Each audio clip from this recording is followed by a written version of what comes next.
우리는 어떤 행동을 결정할 때 먼저 묻습니다. 이것이 죄입니까? 그리고 성경에서 금했습니까? 내 양심에 거리낌이 없는데 무엇이 문제입니까? 특히나 남자들은 술의 문제, 또 아이들은 스마트폰의 문제에서 이런 질문들을 많이 하죠. 참으로 중요한 질문입니다. 성도는 옳고 그름을 분별해야만 합니다. 그런데 그것이 다른 그 어떤 것보다 하나님 기준이요, 말씀 기준으로 그 옳고 그름을 분별하는 것이 성도라는데 오히려 지금 현재의 상황 문제가 있습니다. 물론 하나님께서 금하신 것을 자유라고 주장해서도 안 되고 하나님께서 허락하신 것을 결코 사람의 전통으로 금해서도 안 되는 것이죠. 그러니 이 상충되는 논리 때문에 우리가 의사결정하고 신앙의 행동을 하는데도 참으로 어려움이 있을 때가 있다는 겁니다. 공동체 안에서는 단지 옳고 그름만으로 다 설명되지 않는 문제가 있습니다. 제가 목회를 하면서 이렇게 보면 여러 가지 이제 목회의 형태들이 있습니다. 그런데 참으로 이 사람에게 갔을 때 하나의 말씀이 공동체로 퍼졌을 때 사단이 잘못 역사하는 경우들을 많이 보는데 특히나 이제 하는 것 중에서 참으로 특이했던 것이 회개의 문제입니다. 회개를 안 하면 그건 교회가 아니죠. 그런데 회개하라고 매일 죄에 대해서 회개하라고 목회자나 리더가 계속해서 성도들에게 그걸 반복적으로 주기적으로 이야기를 하니까 스스로 어떤 성도들은 그냥 정죄감에 빠져가지고 교회를 오히려 더 멀리하게 되는 경우들이 생기더라는 겁니다. 그러니까 공동체 안에서는 단순히 하나님 말씀 기준 또 하나님 기준에서 옳고 그름을 우리 언어로 표현하는 것만으로는 해결이 되지 않는다는 그런 문제들이 있습니다. 내 말은 틀리지 않았지만 누군가를 의외로 하나님 뜻에 맞지 않게 무너뜨리는 경우가 있습니다. 내 행동은 그 자체로 죄가 아닌데 그것을 본 사람이 결국엔 잘못된 길로 따라갈 수도 있다라는 것입니다. 나는 아무렇지 않거든요. 그런데 그게 다른 사람에게, 공동체 안에 다른 사람에게 영향을 미치게 된다는 겁니다. 그래서 다른 사람들이 교회 공동체 안으로 들어오고도 교회에 다니게 되면서도 오히려 과거의 죄를 더욱더 크게 죄의 통로로 돌아가게 되는 경우들이 있더라는 겁니다. 그때 우리는 그렇게 말하죠. 나는 그런 의도나 그런 뜻이 아니었다고 말합니다. 내 행동은 또 자유 아닙니까? 내 안에서 할 수 있는 건 주님께서 주신 자유대로 하는 것 아닙니까? 이런 사고가 고린도 교회에 많이 퍼졌습니다. 그래서 이 문제, 우상에게 제사드렸던 음식에 대한 문제를 바울에게 고린도 교회가 질문으로 해왔고, 앞서 문제들도 마찬가지지만 그 질문에 답을 하는 과정입니다. 나는 그런 의도가 아니었다. 내 행동은 자유다. 그것이 정말로 충분한 답입니까? 공동체 안에서 우리 행동은 나 하나에서 끝나지 않습니다. 가정에서는 부모의 행동이 자녀에게, 교회에서 직분자의 태도는 성도에게, 그리고 공동체에서 리더의 행동은 팔로워에게, 선생님의 행동은 제자들에게 영향을 미치게 됩니다. 믿음이 오래된 사람의 선택은 새롭게 등록하게 된 새 신자의 영적 선택과 영적 방향에 매우 중요한 영향을 미치게 된다는 것이죠. 오늘 본문에서도 우상에게 드렸던 음식을 먹는 문제를 가지고 고린도 교회는 바울에게 영적 질문을 하게 됩니다. 여러분, 예수를 믿기 전까지 실제로 우상을 섬겼던 사람들에게 그 음식은 단순한 고기가 아니었겠죠. 영물이었습니다. 영물, 그들 입장에서는. 우상 앞에서 제사하던 기억과 두려움과 습관이 연결되어 있었던 것이죠. 지식 있는 사람은 아무렇지 않게 먹었지만 믿음이 약한 사람은 그 모습을 보고 자기 양심을 거스르며 별 상관없구나 하고 좀 이상한 것 같은데 하면서 먹었다는 겁니다. 바울은 여기서 먹어라 먹지 말라라는 규칙만으로 답을 해주지 않고 오히려 성도들에게 깊은 질문을 던지고 있습니다. 성도는 공동체 안에서 무엇을 기준으로 행동해야 하며 판단하고 움직여야 되는가? 오늘 바울이 말한 세 가지 기준을 통해서 하나님께서 우리에게 주시는 음성을 듣고자 합니다.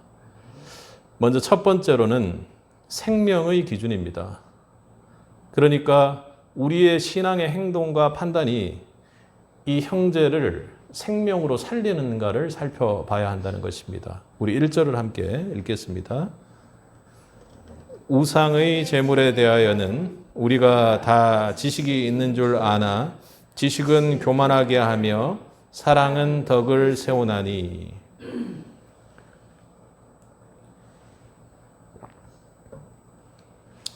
고린도 교회 성도들은 우상은 껍데기와 아무것도 아니라는 것을 알았습니다. 하나님은 한 분뿐이라는 사실을 잘 신앙적으로 알고 있었죠. 바울도 우상은 세상에 아무것도 아니며 또한 하나님은 한 분밖에 없는 줄 아노라 하고 4절에서 그렇게 이야기를 하죠. 여러분, 그렇다면 무엇이 문제입니까? 그것은 맞는 것인데요. 그런데 그 지식의 내용이 아니라 그 지식을 실제로 적용하는 방식에 문제가 있었던 것입니다. 옳은 지식이 있다고 해서 그 지식에 근거한 모든 행동이 자동으로 옳아지는 것은 아닙니다. 공동체 안에서는 내가 무엇을 아느냐뿐만 아니라 그 지식이 어떤 결과를 만드는지도 분명히 살펴보아야 한다는 것이죠. 바울은 뭐라고 얘기합니까? 지식에 대해서. 지식은 교만하게 하며, 특히나 사역자들에게 매우 중요한 얘기고 전도자들에게도 매우 중요한 얘기입니다. 여기서 교만하게 한다는 말은 사람을 부풀리게 만든다라는 겁니다. 이 사람 말하는 거 들어보면 완전히 그냥 거의 예수님을 항상 몸에 붙이고 다니는 사람들처럼 그렇게 이야기를 한다거나, 아니면 또 말만 들어보면 뭔가 부풀려서 이야기하는 경우들이 있단 말이에요. 지식은 나를 크게 보이게 하고 아직 알지 못하는 사람을 오히려 상대적으로 위축되고 작게 만들 수 있습니다. 아니, 그것도 아직 모르세요? 그리고 또는 아직도 그런 거에 얽매여 있단 말입니까?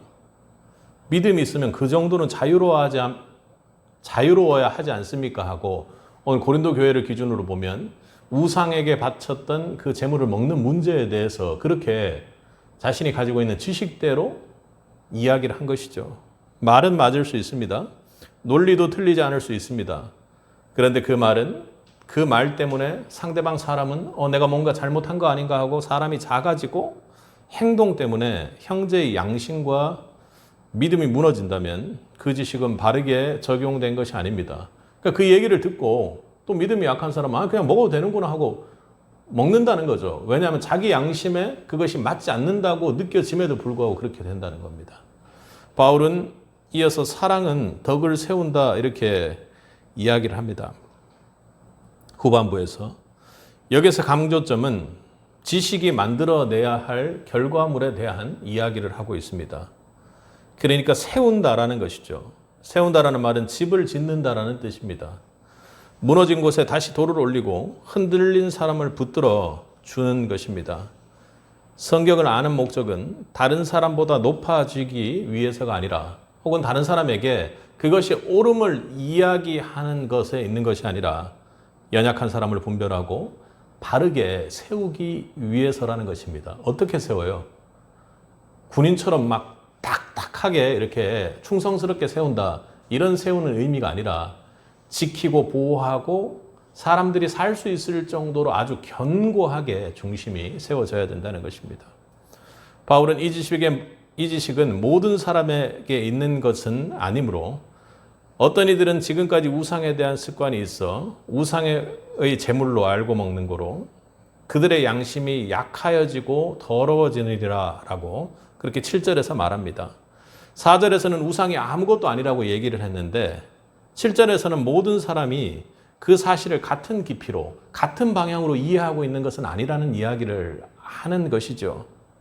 어떤 사람에게는 우상에 대한 습관이 남아 있었습니다. 머리로는 하나님이 한 분이며 참 하나님이라는 사실을 배웠는데 마음과 양심은 과거의 우상 숭배에서 완전히 벗어나지 못했습니다. 그들에게 우상의 제물을 먹는 것은 단순한 식사가 아니라 오히려 과거의 우상 숭배로 돌아가는 것처럼 느껴졌을 수가 있다는 것이죠. 사람은 말씀을 한 번 들었다고 과거의 모든 흔적에서 자유로워지는 것이 아닙니다. 그러니까 이단이나 잘못된 신앙에 빠져 있던 사람이 교회에 와서 말씀 한 번 듣고 복음 제시를 한 번 들었다고 해서 예수님을 영접하고 성령으로 감동 감화받고 믿음의 길을 걷고 있는 상황이다 하더라도 사단은 계속해서 그 사람의 과거의 습관을 통해서 공격하고 그 사람들을 흔들어 놓습니다. 오랫동안 몸에 밴 습관이 있고 죄와 연결된 장소와 관계와 기억이 있습니다. 누군가에게는 아무렇지도 않은 기억이죠. 어떻게 그런 사람이 있어 하고 아예 신경도 안 쓰는데 그것만 보면 본인의 몸과 마음이 여전히 습관적으로 반응하는 기억들이 있다는 것이죠. 다른 사람에게는 다시 넘어지는 통로가 될 수도 있는 것입니다. 술에 대해서 이런 질문들을 많이 합니다. 그리고 유럽 쪽에서는 크리스찬들 많은데 술도 그냥 맥주 같은 거는 그냥 편하게 먹지 않느냐라고 이야기를 하죠. 맞습니다. 나에게는 술 한 잔이 아무렇지 않을 수 있습니다. 그러나 중독을 벗어나기 위해 싸우는 사람에게는 그리고 그걸 통해 세상의 통로로 삼았던 사람에게는 다시 세상 쪽으로 가는 다시 무너지는 선이 될 수 있는 것입니다. 내가 가볍게 한 교회 이야기도 그것을 듣는 자녀에게는 교회와 신앙을 가볍게 여기는 기준이 될 수 있다는 것입니다. 나에게는 개인적인 선택이지만 나를 믿음의 선배로 바라보는 사람들에게는 따라야 할 기준이 나의 행동과 나의 신앙 선택이 될 수 있다는 것을 여러분 꼭 기억하시기 바랍니다. 공동체에서도 가정에서도 말이죠. 갈라디아서 2장을 보면 베드로가 안디옥에서 이방인 성도들과 함께 음식을 먹다가 할례자들이 오자 두려워해서 물러난 사건이 나오죠. 그에 대해서 바울이 상당히 높은 수위로 질책을 합니다. 베드로는 이방인도 믿음으로 하나님 백성이 된다는 복음을 알고 있습니다. 하나님께서 사도행전 10장에서 고넬료의 가정을 받아주시는 것을 직접 목도했던 사람입니다. 그런데 그럼에도 불구하고 여지껏 유대의 습관대로 살았던 그 사람들의 습관이 그대로 남아 있다는 것이죠. 그런데 그의 행동은 그가 알고 있던 복음하고 달랐습니다. 더 심각한 것은 그 행동이 베드로 한 사람에게 끝나지 않았다는 것입니다. 같이 식사를 하고 있었던 다른 유대인들도 함께 외식을 했고 바나바까지 그들에 대한 외식에 미혹되어 있었던 것이죠. 한 지도자의 행동이 얼마나 큰 문제가 있는지 어떤 영향력을 미치는지를 보여주는 사례입니다. 오늘 8장도 같습니다. 지식이 있는 사람은 나는 우상을 믿지 않아. 그게 돼서 내가 배고파서 먹을 뿐이야. 그런 정도로 생각하면 그만이지. 라고 생각을 했습니다. 그런데 약한 사람들, 그리고 과거에 우상 숭배에 있었던 사람들은 그 모습을 보고 자기는 과거의 그 우상 숭배를 끊어내는 그 의미를 담고 있음에도 불구하고 양심을 거스르며 따라 먹었고 과거의 우상 숭배를 그냥 별 생각 없이 시작하게 될 수 있는 상황에 놓이게 됐다는 것입니다. 우리 11절을 함께 읽겠습니다. 그러면 내 지식으로 그 약한 자가 멸망하나니 그리스도에서 위하여 죽으신 형제라. 바울은 너가 잘못된 지식을 가졌기 때문에 그가 무너진다고 말하지 않았습니다. 그러니까 너의 잘못된 지식 때문에 그 사람이 무너진다는 얘기가 아니에요. 너는 참으로 맞는 지식, 하나님 말씀에 맞는 지식을 가지고 있고 그것을 적용해 갔지만 내 지식은 그 약한 자를 멸망케 한다고 이야기를 합니다. 옳은 지식도 잘못 적용하면 사람 가리지 않고 그냥 막 내 생각대로 하면 다른 사람을 무너뜨릴 수 있다는 것입니다. 사랑하는 세비 성도 여러분, 신앙의 성숙은 얼마나 많이 아는가로 드러나지 않습니다. 내가 아는 것을 사람을 살리는 방식으로 사용하는가에 맞춰 드러납니다. 여러분들이 그렇게 하는 거 아니야, 이렇게 하는 거야, 저렇게 하는 거야 하면서 아이들도 또 믿음의 신앙을 가지고 있지 못하는 사람들에게 얼마나 우리 뜻에 맞춰서 권면을 합니까? 그것이 정말로 잘 하나님 뜻에 맞게 적용되는지는 참으로 어려운 문제이고 기도를 통해서 성령의 인도를 받아야 할 것입니다. 내가 아는 것을 사람을 살리는 방식으로 사용하는가에 따라서 신앙의 성숙도가 드러난다는 것입니다. 내가 여기까지 이렇게 생각하고 있다는 것을 상대방은 결코 알 수 없습니다. 알아주기를 바라지 마십시오. 여러분의 말이 가족의 믿음을 살리고 있습니까? 여러분의 태도가 정말로 하나님을 향해서 아이들이 다가갈 수 있도록 합니까?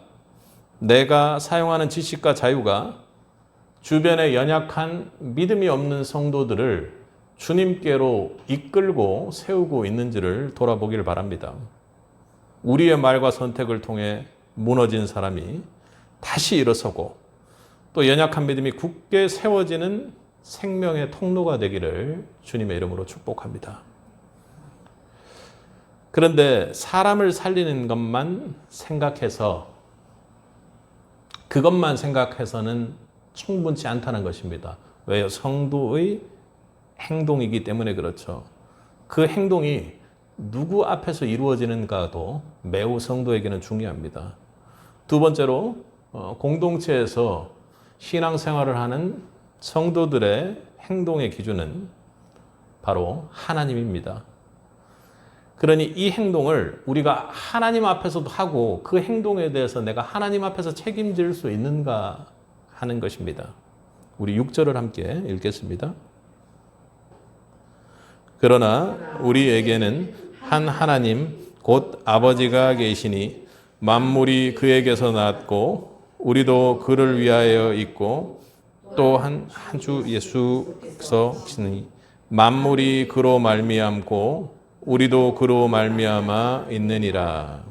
아멘. 고린도 교회 성도들은 우상의 제물을 먹을 권리가 있다고 생각했습니다. 그러나 바울은 그들의 권리를 말하기 전에 그들이 누구에게 속했고 누구를 위해 존재하는지를 말한 것이죠. 만물이 그에게서 났고, 아멘.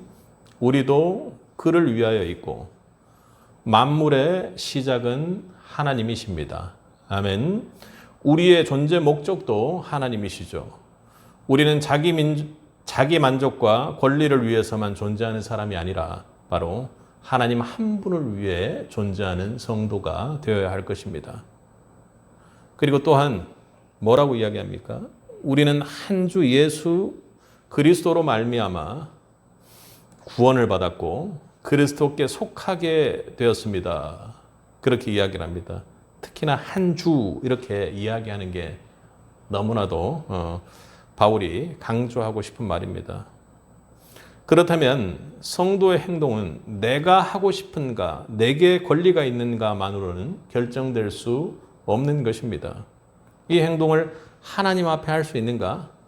나를 구원하신 한 주 예수 그리스도의 마음이 이런가 하고 우리는 물어봐야 하는 것입니다. 그러니 이 행동의 결과에 우리가 주 안에서 책임질 수 있는가 하는 것을 이야기합니다. 우리는 사람 앞에서는 자신을 변호할 수가 있습니다. 나는 그런 의도 아니었습니다. 틀린 말을 하지도 않았는데 그 사람이 오해하고 그 사람이 이상한 거죠. 그러나 하나님은 우리의 설명만 들으시는 분은 아니시죠. 우리의 중심과 동기를 아시고 그 행동이 공동체 안에 어떤 결과를 만들었는지도 알고 계시는 분입니다. 그러니 우리의 기도가 필요한 것이죠. 우리 12절을 함께 읽겠습니다. 이같이 너희가 형제에게 죄를 지어 그 약한 양심을 상하게 하는 것 곧 그리스도에게 죄를 짓는 것이니라. 여러분, 형제에게 한 일이 어떻게 그리스도께 한 일이 됩니까? 그 형제가 그리스도께 바로 속한 사람, 여러분하고 똑같은 성도이기 때문에 그렇습니다. 앞서 11절에는 그 형제를 뭐라고 말하고 있습니까? 그리스도께서 위하여 죽으신 형제. 참으로 이게 투박하게 해석을 했지만 그 형제를 위해서 그리스도께서 죽었다라는 거죠. 피값으로 산 형제라는 겁니다. 그 형제의 가치는 예수님의 피값이라는 겁니다. 그리스도께서 생명을 내어준 사람을 무너뜨리는 일은 그리스도 예수와 무관한 일이 될 수 없습니다. 여러분이 잘 아는 것처럼 사도행전 9장에 다메섹 도상에서 예수님을 바울이 만났을 때 예수님께서 뭐라고 하세요? 사울을 부르시고 왜 나를 박해하고 핍박하느냐 하고 주님께서 물으셨습니다. 사울은 부활하신 예수님의 몸을 직접 때리지 않았습니다. 직접 죽임을 가하기 위해서 움직이지 않았습니다. 그러나 예수님은 성도들을 향해 박해한 사울을 자신을 향한 핍박과 박해로 받으셨습니다. 주님은 자신과 자신의 백성들을 결코 분리하는 분이 아니셨죠. 오늘 12절에서도 같은 이야기를 하는 것입니다. 형제의 약한 양심을 상하게 하는 것은 그 형제에게만 해를 끼치는 것이 아니라 바로 예수 그리스도를 핍박하고 박해하는 것이랑 꼭 같은 일이라고 주님께서 말씀하고 계시는 것입니다. 본문에서 상하게 한다는 말은 때리고 친다는 뜻을 가지고 있습니다. 나는 내 자유를 사용했을 뿐이라고 우리는 생각을 하지만 하나님은 그 행동이 형제의 양심을 때리고 있다고, 나는 직접 나쁜 말을 하지 않았다고 생각하지만 내 태도가 그의 믿음을 짓밟아 버릴 수도 있다라는 것입니다. 하나님의 공동체 안에서 그렇게 우리의 중심을 보십니다. 사도행전 5장에는 아나니아와 삽비라가 나오죠. 그들은 소유의 일부를 팔아 감추고 나머지를 전부인 것처럼 사도들 앞에 내어놓았습니다. 겉으로 보면 사람들에게 거짓말을 한 사건입니다. 그런데 베드로는 이렇게 말합니다. 사람에게 한 거짓말이 아니요 하나님께로다. 공동체 안에서 사람에게 한 행동을 하나님은 하나님 앞에서 한 행동으로 보고 계시다라는 것입니다. 그 중심이 어떻게 하나님을 대하고 있는지를 보고 계시는 것이죠. 사람을 속이면서 하나님을 속이지 않을 수 없고 형제의 믿음을 무너뜨리면서 그리스도께 죄를 짓지 않을 수가 없는 것입니다. 우리의 가정과 교회 안에서 행하는 모든 말과 선택도 하나님 앞에 있습니다. 배우자와 자녀에게 보이는 태도, 다른 사람을 평가하고 편을 나누는 말, SNS 올리는 글과 댓글, 사람이 보지 않는 곳에서 하는 선택도 그 모든 것이 하나님 앞에 있는 것이 여러분입니다. 그러므로 사람 앞에서 정당해 보이는 것만으로 충분하지 않다는 것입니다. 사람들이 알지 못하는지를 묻지 말고 하나님 앞에서 내 행동들을, 내 이 선택한 신앙의 행동들을 드러낼 수 있는지 여러분 돌아보시기 바랍니다. 주님, 제가 이 행동을 주님 앞에서도 옳다고 말할 수 있습니까? 그렇게 물어보시기 바랍니다. 주님, 이 행동의 결과를 제가 주님 앞에 책임질 수가 있습니까? 하고 주님 앞에 물어보시기 바랍니다. 사람의 시선보다 하나님의 시선을 의식하며 사람 앞과 하나님 앞이 다르지 않는 성도가 참으로 진실한 성도요. 오늘 고린도전서 8장에서 바울이 말하는 하나님 앞에 책임질 수 있는가를 묻고 있는 성도입니다. 사랑하는 세빛 성도 여러분, 여러분의 행동이 먼저 하나님 앞에 나아가기 전에 묻는 자들이 되기를 원합니다. 그리고 하나님 앞에 책임질 수 있는 신앙의 행동으로 주님과 함께하는 축복을 누리기를 간절히 바랍니다. 그렇습니다.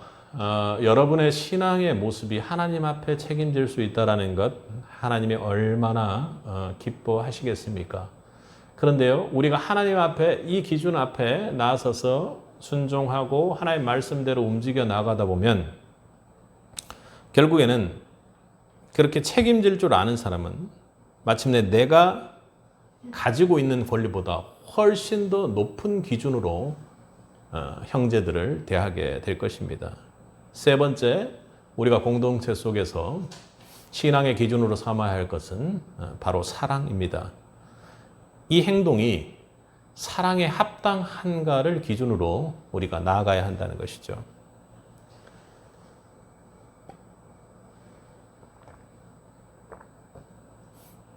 바울이 우상 재물 문제에서 마지막으로 우리에게 제시하는 신앙 행동의 기준은 사랑입니다. 지식은 우상이 아무것도 아니라는 사실을 우리에게 알려줍니다. 이미 알고 있는 내용이죠.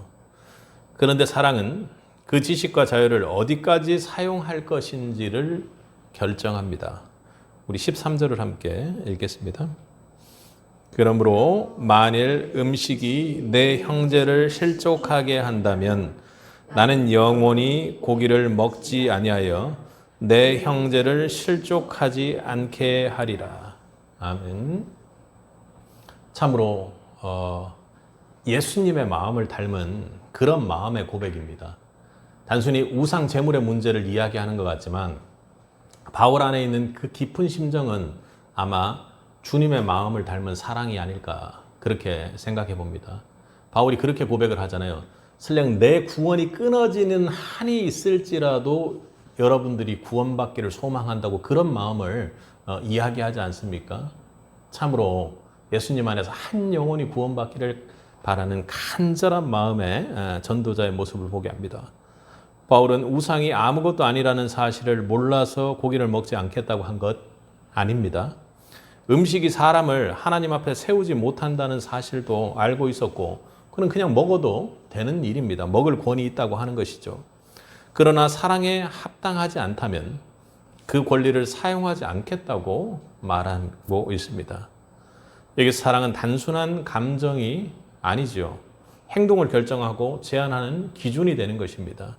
사랑은 내가 하고 싶은 일을 모두 하게 만드는 것이 아니라 때로는 할 수 있는 일도 하지 않게 하는 것이 사랑입니다. 사랑의 포기이죠.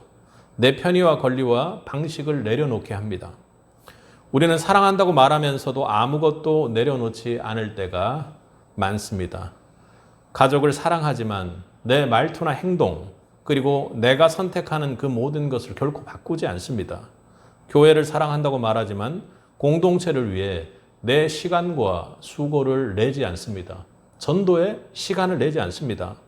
사람을 이해한다고 말하지만 내 방식과 편의는 양보하지 않습니다.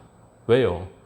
내 마음에 사랑의 기준까지 신앙 행동의 기준이 올라서 있지 못하기 때문입니다.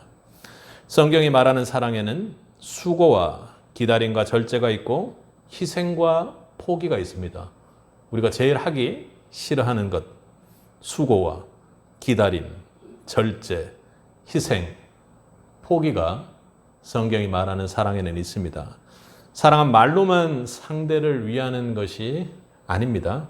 상대를 위해 실제로 내가 가진 모든 것을 내어놓을 수 있는 그것이 사랑입니다. 요한복음 13장에서 예수님은 제자들의 발을 씻기고 계셨습니다. 제자들은 누가 큰 사람인가를 생각하고 있었지만 예수님은 자리에서 일어나 겉옷을 벗고 수건을 허리에 두르셨습니다. 그리고 가장 낮은 종이 하던 그 모습으로 제자들의 발을 씻겨주셨습니다. 하늘 보좌에 앉아 계신 그 예수님과 지금 제자들에게 적극적으로 수건까지 두르시고 제자들의 발을 씻겨주는 예수님의 모습, 여러분 한번 생각해 보십시오. 예수님 자신이 누구인지 몰라서 낮아지신 것이 아니었습니다. 예수님께서는 자신이 아버지께로부터 오셨다가 아버지께로 돌아갈 것을 분명히 아는 분이셨습니다. 자신이 누군지 분명히 아셨기 때문에 자신의 권리를 증명하지 않고 그분은 낮아지셨습니다. 예수님 십자가에서 우리를 향한 사랑으로 그 길을 끝까지 걸으셨습니다. 죄가 없으셨고 우리에게 빚진 것도 없으셨지만 우리를 살리기 위해 제자들의 발을 씻어준 것 이상으로 십자가의 그 끔찍한 형벌을 주님께서는 감당해 내셨습니다. 그러니까 주님께서 얼마나 많은 것을 포기하고 그 자리에 내려오셨습니까? 우리를 살리기 위해 자신의 생명을 내어주셨습니다. 십자가는 예수님께 권리가 없었다는 그런 표시가 아니죠. 사랑을 위해 저와 여러분을 위해 그 권리를 내려놓으셨다는 표시가 바로 십자가입니다. 사랑을 기준으로 삼는다는 것은 사람들의 모든 요구를 그렇게 그냥 따라줘야 한다는 뜻이 아닙니다. 누군가 불편해한다고 모든 행동을 포기하라는 것도 아니죠.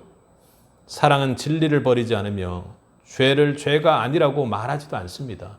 그런 이야기를 하는 것이 아니죠. 그런데 성경이 명백히 금하거나 명령하지 않은 문제에서 내가 가지고 있는 권리들, 나의 말할 자유, 내가 하는 생각들, 그 모든 것들을 절대화하지 않습니다. 내가 할 수 있다고 반드시 해야 하는 것은 아니죠. 자유가 있다고 해서 그 자유를 다른 사람을 해야 하는 위치까지 사용해서는 안 됩니다. 사랑은 내가 이것을 할 권리가 있는가에서 멈추지 않고 형제를 위해 내가 이 모든 것을 내려놓을 수 있는가까지 이르게 됩니다.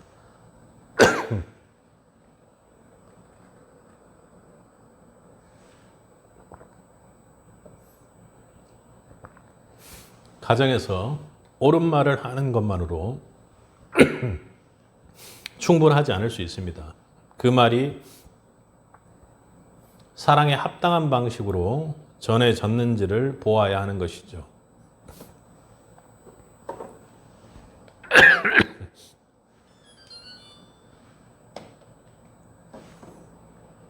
교회에서 내 방식과 전통을 주장할 수 있지만 사랑을 위해서 우리는 내려놓을 수 있어야 합니다.